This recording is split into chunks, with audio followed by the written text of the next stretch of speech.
Hi, everyone. So I am lucky enough to have with me today the incredible Moira Bradfield. Moira is a name that so many of you know because she is essentially the vagina whisperer.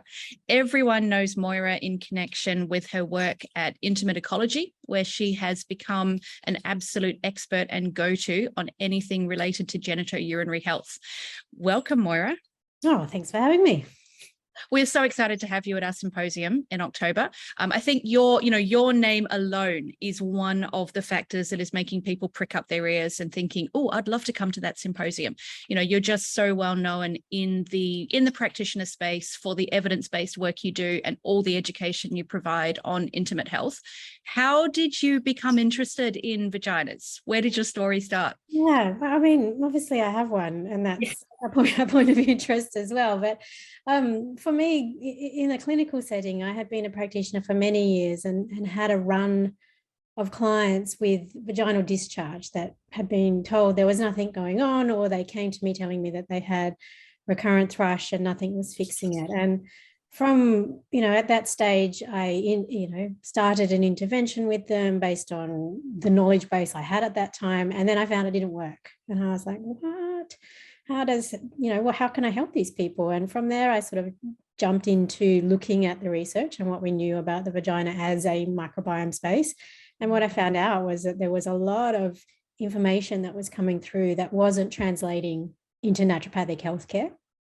And that to sort of, what I had seen and what we were taught, which is very little for most of us in terms of genitourinary education, was that we were sort of viewing the vagina or the vaginal canal as a very separate entity to the rest of the body, and that it wasn't very well integrated. And when you have an integrative and holistic, tool set, how do you then separate it and go, oh, we're only going to do topical treatments, or we're only going to think about it as one particular microbe, but that's causing the infection? And so from there, I sort of had to teach myself and integrate it. And then what I found when I started applying that to my practice was that we were getting results, and it sort of opened up a whole new passion for me. Previously to that, I had been like a general practicing naturopath, so looking at all areas of health, and had done that for many years, so 15 odd years. And then all of a sudden I found this niche that just fell in my lap that I absolutely loved and could read about all day. And from there I realized if I didn't know what was going on, then no one else probably knew what was going on either. And I sort of wanted to translate that for fellow practitioners, because what I found is once I started to be known for working in this area is that there was too many clients for me to service myself, and that the way that I could support many people was by educating others around this area. Well, and we are incredibly grateful that you do, because you've so quickly become the go-to place for any information around genitourinary cases. And thank you for everything that you do to shine a light on this area. And you're actually taking your passion for this area further. You're nearly through your PhD now. Can you tell us a little bit about the topic of your PhD and what you're looking at? Yeah, so we're looking at recurrent vulvovaginal candidiasis, which is a particularly problematic, in my opinion, diagnosis, or if you're even lucky enough to get that as a label. So recurrent vulvovaginal candidiasis or recurrent thrush is 4 episodes or more in a 12-month period, one of which is confirmed by a culture. And that what we're finding is, for many people, the reality of that is monthly thrush flares that can be treated symptomatically and they resolve, but then they come back again the following month. Or there is a subset of people that have quite chronic, it's called CVVC, or chronic vulvovaginal candidiasis, which is really unremitting symptoms that are only, they have a slight cyclical feel to them, and then sometimes people will report, the bleed makes it better, and then it just comes back again. So I sort of picked that area because it is a problem even naturopathically to address, and that not everybody fits into these little niches of this is just a microbe issue. Like obviously there is a microbe at some point, but for a lot of people that microbe isn't there on repeated testing, but the symptoms continue. There's something more going on. So we're looking at different areas. We've got sort of under the project of it's called the Thrush Project. We have 3 different studies that we're looking at, one of which is a clinical trial looking at a prophylaxis intervention that people apply vaginally on a monthly basis in an attempt to break that cycle of recurrency and deal with vaginal inflammation and the microbiome itself. And so in that, looking at quality of life and what changes and how that changes symptom presentations for people. I did some early on in my recruitment for that clinical trial. What I realized, is that what I was reading in the literature in terms of this is the, this is the presentation and this is the diagnosis. And if you get the diagnosis, this is the treatment intervention you should get medically, was that none of that was going on. People weren't being diagnosed. And so they weren't getting the medical treatment. And initially my trial was people coming off medical treatment, coming into a prophylaxis period to see if we could improve their post-fluconazole treatment success. And so I wasn't able to find people that had had that therapy because they weren't being offered it. And so we went into some qualitative study where I interviewed people talking about their medical management to see where the issues were in that medical management, both in terms of mainstream, but also holistic management.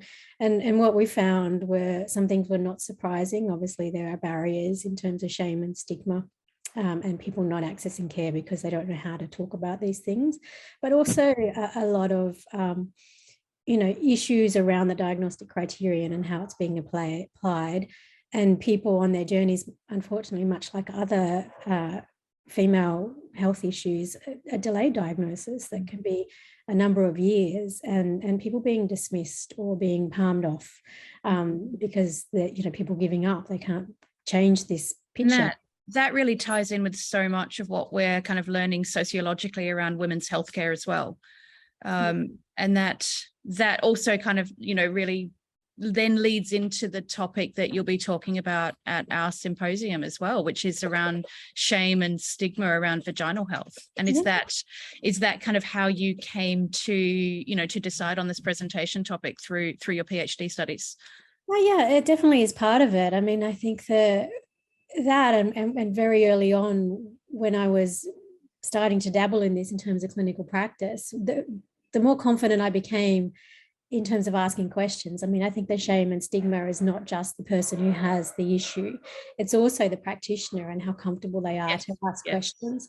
And so the more confident I became in asking questions or breaking down those barriers and realizing that I had to ask about people's sexual habits, or I had to ask about how, their vaginal health felt on a daily basis or what was going on, the more I realized that I was getting really important information that was the difference between, them having an outcome that was favorable versus not. And so that shame and stigma comes through from that. And certainly our studies are confirming that as well, that this is not just a person with the issue. This is also a practitioner issue as well. Yeah. And an issue in wider kind of medical discourse, I suppose.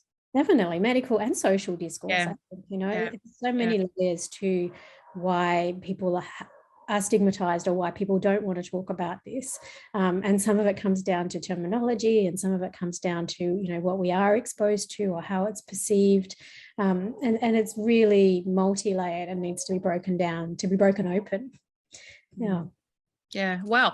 Well, I can only repeat what I've said to you so many times. I'm so grateful for everything you do in shining a light on this area and bringing evidence-based information, furthering knowledge, furthering publication, but really, most importantly, furthering the confidence of practitioners to talk about this area of health with their patients.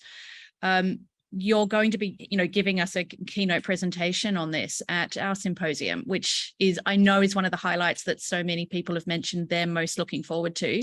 What are you looking forward to at the Women in the New World Symposium? Of all the dazzling lineup of speakers we have, who are you excited to hear from, and what's kind of floating your boat when it comes to looking forward to the symposium? My gosh, I don't really know if you can just pick one. Really. No, I know it's a problem. Because there's so many, very well-respected colleagues and friends that are presenting at this conference, and some I've seen present many times before, and every time I see them, I get something new and really worthwhile out of it. So I think we've got a beautiful setting and a beautiful city, and just really quite passionate presenters in, all experts in their chosen field. So I'm not really going to break it down to one, other than the fact that I think being immersed in that for 3 days is a really great opportunity to, not just with what I'm working with, but just to break down barriers and open up this discussion so that women's health can benefit on all levels. Yeah. I 100% agree with everything you've said. And yeah, I think you've kind of captured it there, just being immersed in this incredible weekend of amazing female knowledge and power and connection. It's going to be absolutely mind-blowing. And I can't wait to see you there. Thank you so much for your time today. Pleasure. I can't wait either.